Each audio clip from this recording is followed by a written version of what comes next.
ఈ మాసపు కథ అత్యాస. ఇది పంచతంత్రం కథ. ఒక అడవిలో జిత్తుల మారి నక్క ఒకటి ఉండేది. నక్కలు సాధారణంగా పులులు, సింహాలు వంటి క్రూర మృగాలు వదిలిన మాంసము, ఎముకలు తిని బతుకుతాయి. రెక్కాడితే కానీ డొక్కాడదు అన్న బాధ వీటికి లేదు. ఎందుకంటే అవి వేటాడిన తర్వాత వదిలేసిన మాంసం తినేస్తాయి కనుక. అటువంటి అవకాశం కోసం చూస్తున్న నక్కకు ఒక సువర్ణ అవకాశం లభించింది. ఒక వేటగాడు వేటాడి చంపిన లేడిని భుజాన వేసుకొని వస్తూ బలిష్టంగా ఉన్న ఒక అడవి పందిని చూశాడు.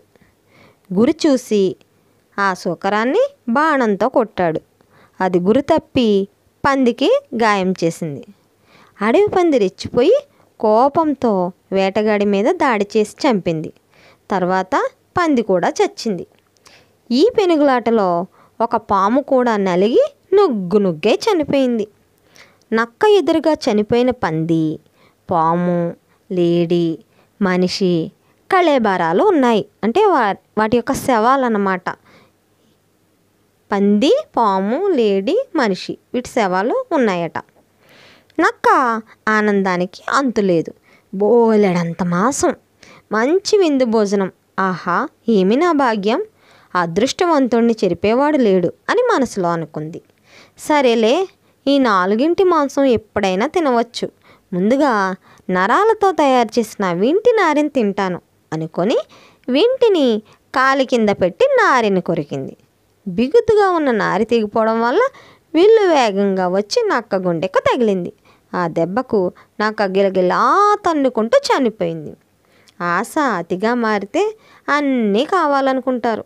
ఉన్నవాటితో సర్దుకోలేరు. ఆ ప్రయత్నంలో ఆలోచన లేకుండా ప్రవర్తిస్తారు. దాంతో ప్రమాదం కొని తెచ్చుకుంటారు అనడానికి ఈ అత్యాస అనే కదా ఒక ఉదాహరణ. ఎందుకని? ఇక్కడ నక్క చక్కగా అక్కడ ఉన్నటువంటి ఆహారాన్ని దేన్నైనా తింటే సరిపోయేది. అలా కాకుండా అది ముందుగా బాణం యొక్క నరాన్ని తినాలని, తర్వాత వీటన్నింటినీ తినాలని అత్యాస పడింది. దాని అత్యాస వల్ల దాని ప్రాణాలను అదే తీసుకుంది. కనుక మనకి అత్యాస అనేది ఎప్పుడూ ఉండకూడదు. ఏ మనిషికైనా చక్కగా మంచి లక్షణాలతో బ్రతకాలి తప్ప అత్యాసతో ఉన్న వాళ్ళకి తప్పనిసరిగా నష్టం జరుగుతుందని ఈ కథ ద్వారా మనం తెలుసుకున్నాం. బాగుంది కదా పిల్లలు?